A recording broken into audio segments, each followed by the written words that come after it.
So இந்த செக்மெண்ட்டில் நம்ம என்ன பார்க்க போகிறோன்னா how the zodiac is divided. So ஒரு ஹாரோஸ்கோப்பில் சவுத் இண்டியன் கட்டத்தில் இப்படி தான் 12 பாக்ஸஸ் இருக்கும். ஸோ அதோட ஃபிசிக்கல் இன்டர்பிரிட்டேஷன் என்ன? For example this is the horoscope of A. So ஏயை சுற்றி ஒரு zodiac or universe is there and A is at the center of the universe. So ஒரு பர்சனை சுற்றி இருக்கிற யூனிவர்ஸ் ஆர் சுற்றி இருக்கிற space is divided in which is called as the zodiac. The space which surrounds a universe, the space or the which surrounds a person, the space or the universe which surrounds a person called A, that is called as the zodiac. So அதுதான் வந்து the zodiac. So இப்போ இது இந்த மாதிரி ஒரு கட்டம், that is the split up of the zodiac, எல்லாருடைய ஹாரோஸ்கோப்லையும் இருக்கும்.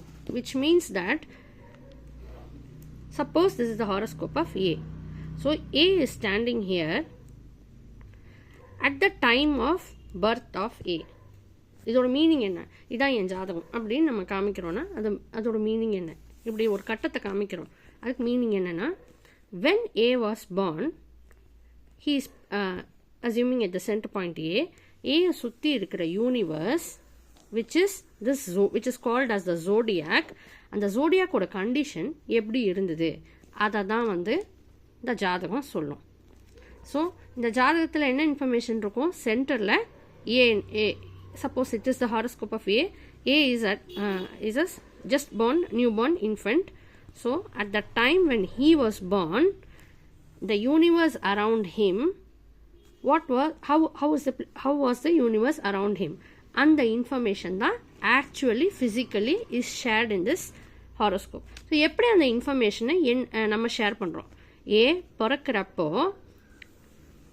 at the time of his birth, what was the condition or the events or the happenings around him? The space around him is known as the zodiac. So ஜோடியாக்கில் என்னென்ன எப்படி இருந்தது ஏ வந்து பிறக்கிறப்போ அதை தான் வந்து இந்த ஹாரோஸ்கோப் இன்ஃபர்மேஷன் கொடுக்கும். ஸோ அந்த ஹாரோஸ்கோப் இன்ஃபர்மேஷனை ரேண்டமாக நம்ம ஷேர் பண்ண முடியாது. ஏ பிறக்கிறப்ப வந்து இந்த மாதிரி வந்து செவ்வாய் கிரகம் பவர்ஃபுல்லாக இருந்தது, ஆனால் புதன் கிரகம் வீக்காக இருந்ததுன்னு இப்படி ஜென்ரலாக சொல்ல முடியாது. ஸோ ஸ்பெசிஃபிக்காக இன்ஃபர்மேஷன் கொடுக்கணும். அண்ட் ஏ மாதிரி பிசிடி மெனி பீப்புளுக்கும் ஒரே பேட்டர்னில் இன்ஃபர்மேஷன் சொல்லணும். ஸோ ஏக்கு சூரியன் வந்து பவர்ஃபுல்லாக இருந்தது. ஏ என்ற குழந்தை பிறக்கும் போது சூரியன்ற பிளானட் ரொம்ப பவர்ஃபுல்லாக இருந்ததுன்ற ஒரு இன்ஃபர்மேஷன். சூரியன் எங்கே இருந்தது பிறக்கிறப்போ? சூரியன் ஒரு கிரகம். ஸோ அந்த கிரகம் வந்து இந்த ஏ என்ற பர்சன் பிறக்கிறப்போ இந்த யூனிவர்ஸில் எக்ஸாக்டாக எங்கே இருந்தது அப்படிங்கிற இன்ஃபர்மேஷன் இதில் தெரியும். சந்திரன் எங்கே இருந்தது, செவ்வாய் கிரகம் எங்கே இருந்தது, இந்த இன்ஃபர்மேஷன்லாம் நமக்கு வந்து இந்த ஹாரோஸ்கோப்பில் கிடைக்கும். ஸோ ஏயோட சூரிய கிரகம் ரொம்ப பவர்ஃபுல் அப்படி ஜென்ரலாக ஏக்கு நம்ம ஜென்ரல் கமெண்ட்ஸ் சொல்ல முடியாது. ஸோ ஒரு ஸ்டாண்டர்டைஸ் ரூல்ஸ் வச்சுக்கணும். ஒவ்வொரு ஏரியாவுக்கும் ஒரு நேம் வைக்கணும். அப்போ தான் பீன்ற பர்சனுக்கு எப்படி இருக்குன்னு கேட்குறப்போ நம்ம கரெக்டாக அசைன் பண்ண முடியும். ஸோ இந்த ஸ்பேஸை வந்து அதனால் 12ஆக டிவைட் பண்ணுறோம். ஸோ ஒரு பர்சனை சுற்றி இருக்கிற ஸ்பேஸ் ஆல்வேஸ் அ சர்க்கிள். ஏன்ற பர்சன் சுற்றி இருக்கிற space which I have shown here is always 360 degrees. ஸோ 360 degrees இருக்கிற ஸ்பேஸில் கொஞ்சம் வந்து சவுத்தில் இந்த மாதிரி சூரியன் இருந்தார், கொஞ்சம் வந்து வெஸ்ட்டில் வந்து சந்திரன் இருந்தார் அப்படின்னு ஜென்ரலாக சொல்லாமல் எக்ஸாக்டாக எங்கே இருந்தார் அப்படின்னு சொல்லணும்னா அந்த ஸ்பேஸை வந்து ஸ்மால் கம்பார்ட்மெண்ட்ஸாக நம்ம பிரிக்கணும். ஸோ ஒரு 360 degreesல இருக்கிறத 37 டிகிரியில் சந்திரன் இருந்தார், 265 degreesல செவ்வாய் கிரகம் இருந்தது இப்படி வந்து சொன்னால் பீப்புளால் ஞாபகம் வச்சுக்க முடியாது. ஸோ தட் இஸ் வை இந்த 360 degreesை ஜென்ரலாகவே நம்ம 12ஆக டிவைட் பண்ணியிருக்கோம். ஸோ 12னா நம்ம இங்கே 12 பாக்ஸஸ் இருக்கும் இந்த மாதிரி. ஸோ எக்ஸாக்டாக இந்த பாக்ஸ் ஸ்கொயர் ஷேப் இதெல்லாம் சும்மா ரெப்ரசன்டேஷன் தான். ஸ்கொயராக இருக்கும், சில இடத்துல ட்ரையாங்குலர் ரெப்ரசன்டேஷன் இருக்கும் நார்த் இந்தியன் சார்ட்ஸில். ஸோ நம்ம சவுத் இந்தியன் கட்டத்தில் இந்த மாதிரி ஸ்கொயர் பாக்ஸஸாக அந்த 360 டிகிரிஸ் வந்து 12 பாக்ஸஸாக நம்ம வந்து 12 ஸ்பேசஸாக டிவைட் பண்ணியிருக்கோம். ஸோ சவுத் இந்தியாவில் அந்த ஸ்பேஸஸை ஒரு ஸ்கொயர் பாக்ஸாக நம்ம டினோட் பண்ணுறோம். So 12 boxes make up this kind of a space. So இது என்ன இன்ஃபர்மேஷன் கொடுக்குறதுன்னா, இந்த பறக்கிறப்போ Suriyan Chandran all the 9 planets எந்தெந்த டிகிரியில் எங்கெங்கே இருந்தாங்க அப்படின்ற information the horoscope is giving. So இந்த மாதிரி டிவிஷன்ஸ் இருந்தால் ஈஸியாக ஐடென்டிஃபை பண்ணலாம்.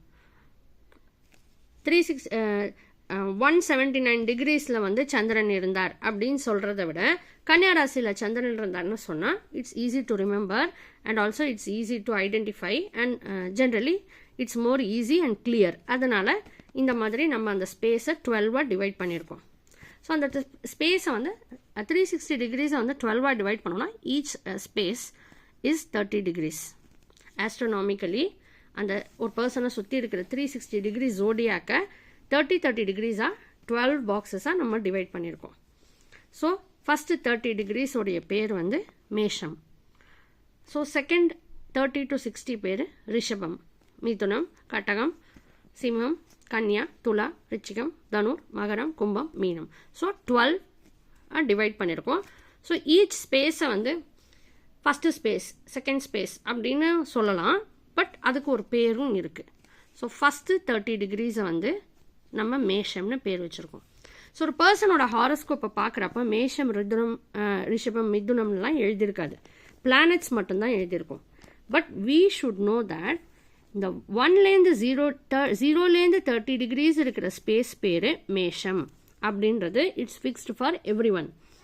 ஸோ ஒருத்தருக்கு வந்து இந்த இடம் மேஷம், இன்னொருத்தருக்கு இந்த இடம் வந்து மேஷம் அப்படி கிடையாது. ஜோடியாக்கில் ஜென்ரலாகவே 0 to 30 டிகிரிஸ் இருக்கிற ஸ்பேஸை நம்ம மேஷம்னு நேம் வச்சுருக்கோம். 30 to 60 டிகிரி இருக்கிற ஸ்பேஸை வந்து ரிஷபம்னு நேம் வச்சுருக்கோம். ஸோ இங்கிலீஷில் ஏரியஸ், டாரஸ் அந்த மாதிரிலாம் நமக்கு இங்கிலீஷ்லேயும் நேம்ஸ் இருக்குது. தமிழில் இந்த மாதிரி ஜென்ரலாக மேஷம், ரிஷபம். ஸோ அகெயின் 30 to 90 டிகிரிஸ் இருக்கிற ஒரு ஸ்பேஸ் 60 to 90 டிகிரிஸ் 63, 64, 87 இந்த ஸ்பேசஸ்லாம் தட்ஸ் கால்ட் அஸ் மிதுனம். இதுக்குள்ளே இருக்கிற ஸ்பேஸ் பேர் மிதுனம். ஸோ எவ்ரி ஸ்பேஸுக்கு ஒரு நேம் இருக்குது. ஸோ இந்த ஸ்பேஸோடைய பேர் வந்து விச் இஸ் 90 டிகிரிஸ்லேருந்து 120 டிகிரிஸ்க்குள்ளே இருக்கிற ஸ்பேஸோடைய பேர் வந்து கடகம். ஸோ லைக்வைஸ் நம்ம இங்கே எழுதியிருக்கிற மாதிரி இது எல்லாத்துக்குமே நேம்ஸ் இருக்குது. So west also has astrology. So அங்கேயும் இதுக்கு பேர் இருக்குது. பைசஸ் அந்த மாதிரி ஒவ்வொன்றுத்துக்கும், டாரஸ் இந்த மாதிரி எல்லாத்துக்கும் அங்கேயும் டிஃப்ரெண்ட் நேம்ஸ் இருக்குது. So these names are always fixed. So for purpose of easy identification 360 டிகிரிஸை நம்ம 12ஆக டிவைட் பண்ணியிருக்கோம். அண்ட் எவ்ரி 30 டிகிரிஸ்க்கு ஒரு நேம் கொடுத்துருக்கோம். அந்த நேம் வந்து it's standard. This is always going to be Mesham. This is always going, this space from 30 to 60, that's always going to be called as Rishabam. This space is 60லேருந்து 90 degrees இருக்கிற space எப்போவுமே அது பேர் மிதுனமாக தான் இருக்கும். அதே மாதிரி லாஸ்ட் 330 டிகிரிலேருந்து 360 degrees இருக்கிற ஸ்பேஸ் 330 to 360 இந்த space is always going to be called as மீனம். ஸோ இந்த நேம்ஸை வந்து நம்ம அசைன் பண்ணியிருக்கோம். ஸோ தட் 95 டிகிரிஸில் சந்திரன் இருக்காருன்னு சொல்கிறத விட கடகராசியில் சந்திரன் இருக்காருன்னு சொல்கிறது நமக்கு கொஞ்சம் ஈஸியாக இருக்கும்.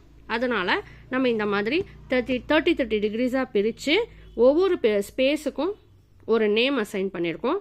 ஸோ இதெல்லாம் வந்து இந்தியன் நேம்ஸு. வெஸ்டர்ன் ஆஸ்ட்ரோலாஜியில் ஐரிஸ், ஏரியஸ், டாரஸ், ஜெமினாய் அந்த மாதிரி அங்கேயும் நேம்ஸ் எல்லாம் இருக்குது. So names are standard. So யாருடைய ஹாரோஸ்கோப்லேயுமே மேஷம், ரிஷபம் இப்படிலாம் எழுதியிருக்காது. பட் இந்த 0 to 30 டிகிரிஸில் ஏதாவது ஒரு பிளானட் இருந்தால், ஃபார் எக்ஸாம்பிள் சந்திரன் இங்கே இருந்தால் 15 டிகிரிஸில் இவருக்கு சந்திரன் இருக்குன்னு சொல்லாமல் மேஷ ராசியில் சந்திரன் இருக்குது அப்படின்னு நம்ம சொல்லுவோம். ஸோ சந்திரன் எங்கே இருக்குன்ற இன்ஃபர்மேஷன் தான் இருக்கும். மேஷம்ன்றது ஹாரோஸ்கோப்பில் இருக்காது. பட் இந்த ஸ்பேஸோடைய name is fixed permanently as மேஷம். ஸோ இப்படி தான் நம்ம வந்து ஈஸி ஐடென்டிஃபிகேஷன் பர்பஸ்க்கு டிவைட் பண்ணி எல்லாத்துக்கும் ஒரு நேம் வச்சுருக்கோம். ஸோ அந்த நேம்ஸ் தான் இங்கே இருக்குது. ஸோ ஒரு பர்சனோடைய ஹாரோஸ்கோப்பில் இந்த நேம்ஸ் இருக்காது.